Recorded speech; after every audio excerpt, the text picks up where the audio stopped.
Hey guys, welcome back to Kitchen Court Cases, where we watch court in my kitchen.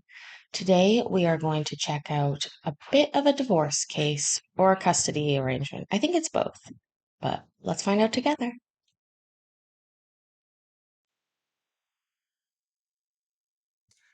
We're on today for a motion, Mr. Pedersen's motions related to child support, maintenance, the use of the home out at Lilywop, and attorney fees. So I've reviewed the pleadings that the parties submitted, and let me just double check. There's also a proposed order that was signed by Ms. Baldwin. Looks like Mr. Fuel signed off on that also. So having that in my hands, I'll sign off on that. And then we can address the motion at hand unless there's any preliminary issues. Okay, great. So we'll hear from Mr. Fuel on behalf of Mr. Pedersen. Yeah, thank you, Your Honor. So effectively, and I know the court's reviewed everything, so I won't belabor it too much, but the facts as they present today are pretty significantly different than they were at the previous support order. We're asking the court, now that the parties have been able to exchange a little bit more proper discovery, to effectively recalculate the child support using the incomes as we've presented them to the court today in the last handful of weeks, and also reassess the spousal support order as well. We'd ask the court to consider terminating spousal support completely at this point. Again, with the differences in the incomes as they present, I think it's there's a little bit more information that the court has now. That's updated and corrected from the previous order. Again, different numbers, so different orders, totally appropriate. I'd also point out that at this point, we do have about, I think, 9 months to 10 months of spousal support that has been paid. It is only a 5-year marriage. I think that also weighs into a potential order for at least maybe an end date for spousal maintenance that doesn't necessarily require us going to trial and or going through settlement. And then in addition, I think we presented evidence in our documents regarding a modest change in the health insurance premiums as well. And then as far as the property, Your Honor, goes, yeah, this is a circumstance where there's no, because of the no contact order that is in effect, my client has some concerns about accessing the property. He certainly would like to be able to be there in some capacity without risking some sort of violation of that no contact order. Obviously, again, before there was parenting time, it certainly, maybe access was less of an issue. But now that my client's having pretty regular parenting time, it would be nice for him to have some, at least some sort of order that protects his ability to go to that property without, again, risk that mom might show up and then he would potentially be in violation of the protective order. He does have a very flexible schedule with his work, and so he does intend on using that property, presuming that the court makes some sort of accommodations for him. Again, just a real brief assessment of what we filed. I'm happy to answer any questions so I can, Your Honor. Thank you, Mr. Fuel. Is it Mr. Pedersen's intent to live there full time, or it's something less than? Something less than, but Your Honor, he certainly, for example, because he is so flexible with his work, he had planned on, again, if available, to spend, like, for example, the majority of the summer months there, certainly, again, when he has more access and time to the children. Okay, so the desire to spend time at that, he has the trailer, and he's wanted to take advantage of the summer months because he has a flexible work schedule. It's not so much that he wants to move out of his parents' home and kind of establish himself again, or how much does that enter into the equation? Well, I think that is also the case, but I don't know that that specifically is a linchpin issue on the use of the property. Okay. All right. All right, that's helpful. Thank you. And I just wanted to recognize that Ms. Height is on the line also. Ms. Baldwin? So thank you. In this matter, the court should look at the fact that the temporary order was signed in November. It's not that old. This is really just an attempt to relitigate the temporary order when there haven't been any substantial changes in anything. That's not reasonable to just repeatedly relitigate something. And you do that in part when you want to sort of siphon off the other party's ability to pay for the litigation, especially when we have a substantial difference in the incomes between these two parties. For us, the court to deny the motion and grant my client fees for responding to this. The arguments about wage increases, both parties received very modest wage increases from the last temporary order. Those are not unanticipated. And again, they're modest as to both parties. So it sort of puts both in the same position they were in at the temporary order. When you look at the respondent, he makes $14 more per hour than my client, at $42 per hour and change. And that's not counting any overtime. That's not counting his side work that he gets 1099 for. And it doesn't include his side business. We calculated his income just at straight time and zero overtime at over $7,000 per month. He's gotten 1099s for an additional couple $100 per month. And then he has a side business where he's really not disclosing that whatsoever. There are records that would be available to him through Etsy and through Facebook, and he's not produced those to you to prove that he's not, that those aren't significant in income producing for him. So that puts him at $8,600 per month, and that's with no bonuses and no overtime whatsoever. But we know he does receive bonuses. Even his own materials show consistent bonuses from 2019 forward. And the statute's very clear that where there is a consistent bonus structure, that is included in income. So that also should be included in Your Honor's thought process. When you look at the wage stub submitted, he's still contributing 8% of his income to his 401k. So sort of this claim of poverty doesn't match the fact that he's putting almost 10% of his income away. And again, when you look at the incomes of these people, my client's making just under $60,000 per year versus Mr. And again, sort of looking at the income that he's producing at about 92,000. So again, about double what my client's making. And again, that's without counting any of the side work or side business.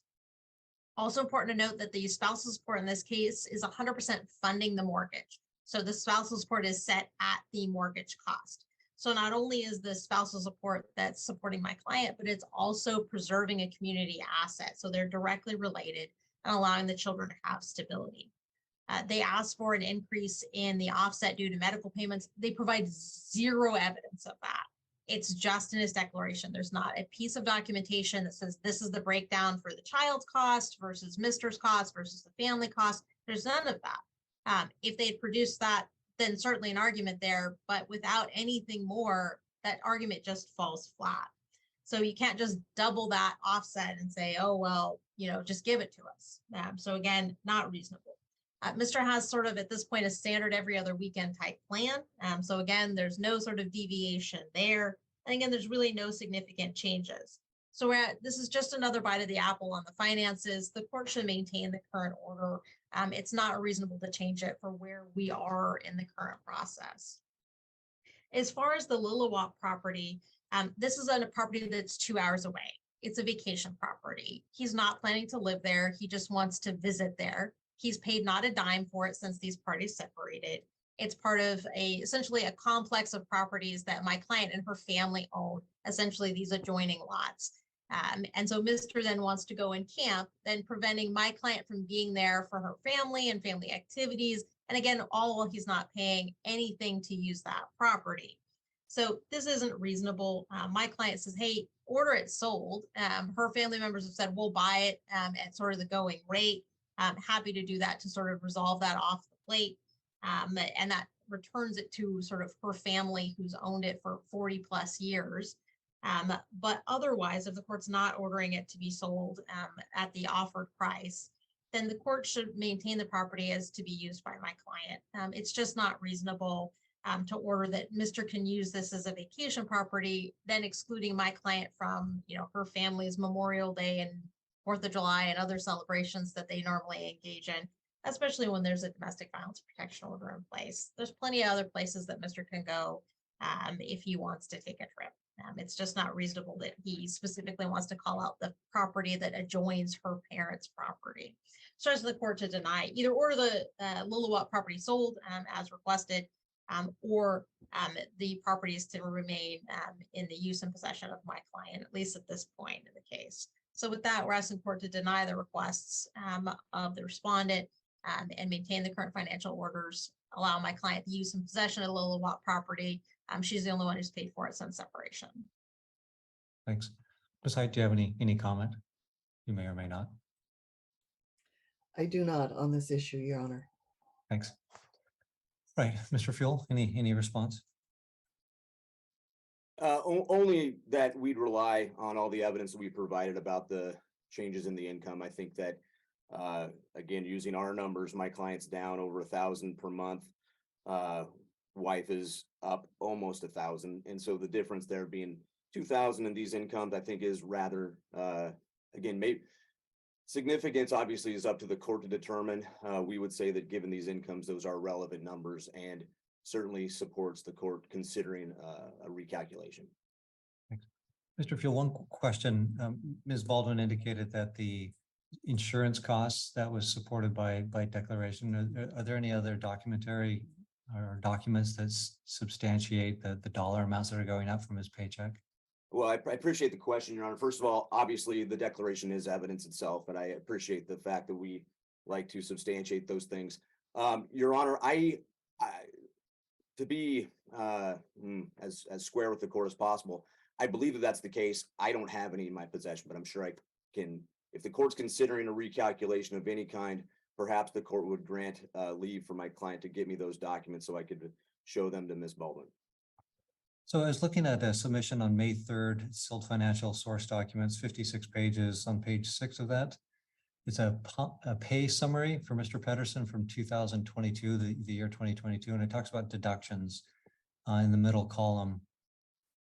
And it lists a vision. It shows a dollar amount, and then it lists some HRA 70 medical. It shows a dollar amount.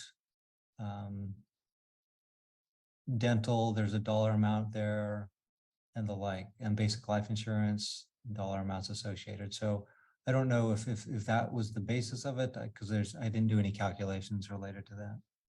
You'd need the HR breakdown to be able to do the calculation. More than just the wage sub deduction is just going to show you the straight deduction for the total premium cost, but the child support inclusion is only the child's portion, and that just doesn't give you the information to be able to do that calculation. Okay. All right, thanks. All right, so with regard to the motion to basically adjust or modify the child support based on change of circumstances here, I think both parties both received raises. It was known that Mr. Pedersen had been receiving fairly regularly, not every year, a bonus, and it varied in dollar amounts. The average, I think, was 2.48% or something of that nature. Also, apparently, when the child support was initially set back in September or November, pardon me, any bonus structure from Ms. Pedersen was not, at least wasn't clearly known. So I think there's a basis to move forward with the increased incomes of both parties and also new information related to bonus structure that's coming through to Ms. Pedersen. As far as the paid time off, to include that, I think that's kind of a double dip. You know, it's income. If she wants to use it in vacation, do whatever she wants, she can do that. If she doesn't use it, then the money comes her way. So I'm not going to include that. As far as the incomes, I spent a lot of time with this yesterday, just working with numbers, and so this is what I can come up with. So I'm including the bonus structure for both parties in their incomes, because I think it is fairly regular. It may not be every year, but I think it gives a fairly good approximation of what the parties are receiving. So I'm setting Ms. Pedersen's gross income at $5,178. That takes into account the bonus structure and spreading it out over 12 months. And again, as I indicated, I'm not including the paid time off in that calculation. So that sets her at 5178. As far as Mr. Pedersen's gross income, I'm including a bonus level of about 1,650, so about 138 a month. So his gross is at 88, 149 plus that 1,650. So that sets him at 7,483 gross. So that's where I'm setting him at that. I'm inclined to give him credit for the insurance premiums, but I don't think there's a basis to do so. So I'll hold off on that. I'm also not taking into account the pavers business. He may be rocking it with those pavers, with those positive reviews, and I don't know. I don't know what his income is on that, so I'm not taking that into account. I just think at this point it's too early. We don't have enough records, and it's almost speculative, at least from my vantage point, to make a decision on that. As far as the independent contractor income, there was a representation that was used to pay down debt.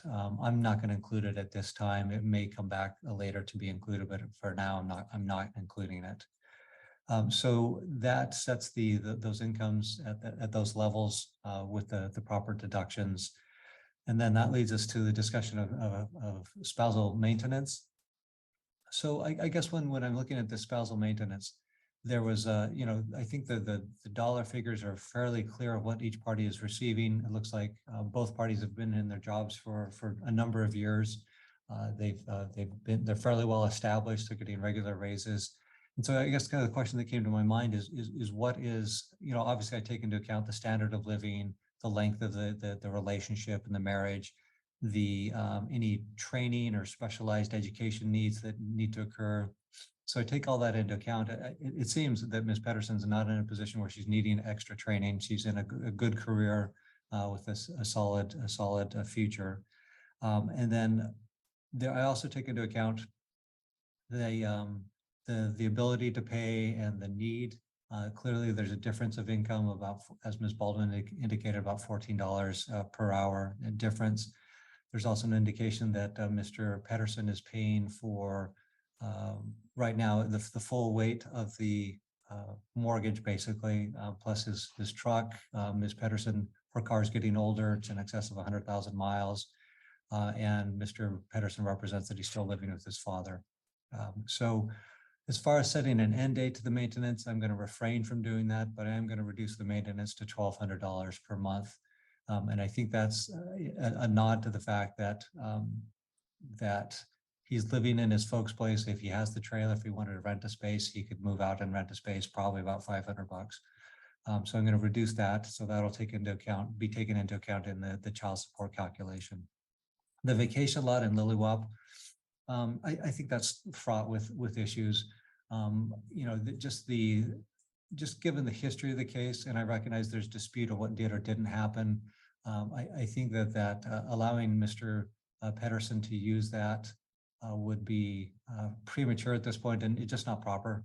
Just it'd be inappropriate based on the past experiences that have been occasioned within the marriage. So I'm not going to allow that. And so Ms. Pedersen will continue to have options to use that. She's paying for it and the like. So she'll continue to take care of the taxes, utilities, and the like. And I'm refraining. I'm not going to order that it be sold. I think it's just premature at this time. The setting of it and the fact that there's kind of this familial connection to the land, and Mr. and Ms. Pedersen being the owners of the land. I think that we need to definitely have some type of evaluative, a third-party evaluation on the value before there can be any arm's length deal. So I'm going to hold off on that. So that's the court's decision. And I'm refraining from imposing any attorney fees, so I'll deny that request. So with that said, any points of clarification needed from the parties? I don't believe so. We don't dispute, and it should be included, that Mr. would receive a credit of $142. That was proved at the last hearing, and so that would be appropriate to him. For the insurance cost? Yes. Okay, all right, thanks. Mr. Field, do you have any points of clarification?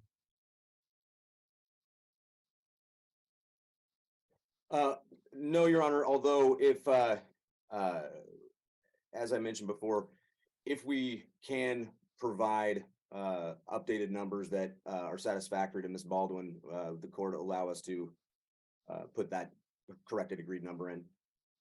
Sure. I mean, if there's agreement between the parties, that's fine. I'm inclined, if those are costs that are regularly deducted from child support, because it is child support, because it's going to the benefit of the children. So if the parties can agree on that and there's documentation, I'm fine to sign off on that. Thank you.